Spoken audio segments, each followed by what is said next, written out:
纽约大学法学院主任孔杰荣教授与澳大利亚悉尼妹考瑞大学汉学家凯文·卡利克教授共同牵头在上。这份名叫《新疆倡议书》的公开信写道：今天，数十万维吾尔族和哈萨克族人被无限期地关押在新疆的司法框架之外的再教育营中，他们因为种族或穆斯林信仰原因而被拘留，造成妻离子散、家破人亡。他们的民族文化传承也受到威胁。在21世纪的今天，不应该发生类似的恐怖事件。公开信呼吁研究中国大陆的学者们以及其他学术界人士打破沉默，对新疆的人权状况恶化发出警告。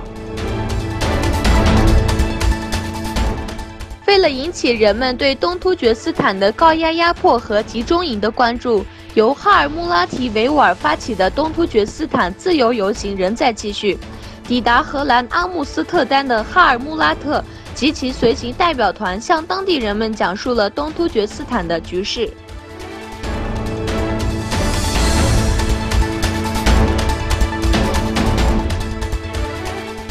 出于对中国局势的担忧，瑞典当局周一9月24日表示，该国将暂时停止将庇护申请被拒维吾尔人遣返回中国。瑞典移民局周一发布声明称，据几个人权组织收集的资讯显示，中国西部地区维吾尔族的情况已经恶化。该机构发言人称，除了停止遣返维吾尔族人，该决定还包括新疆其他接受到驱逐令的少数民族。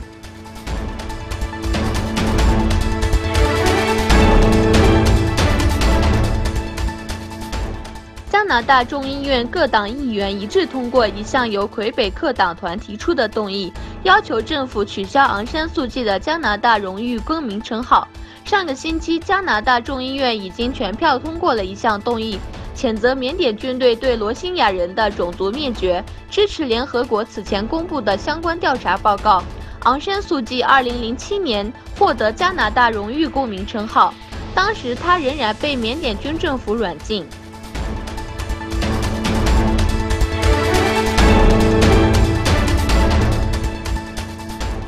以色列和埃及媒体对两国5月份以解决加沙的长期停火问题举行秘密谈判的指控保持沉默。这次以色列总理内塔尼亚胡和埃及军政府总统西西举行了公开会晤。会见中，内塔尼亚胡肯定埃及在中东问题的作用和反恐斗争上的努力。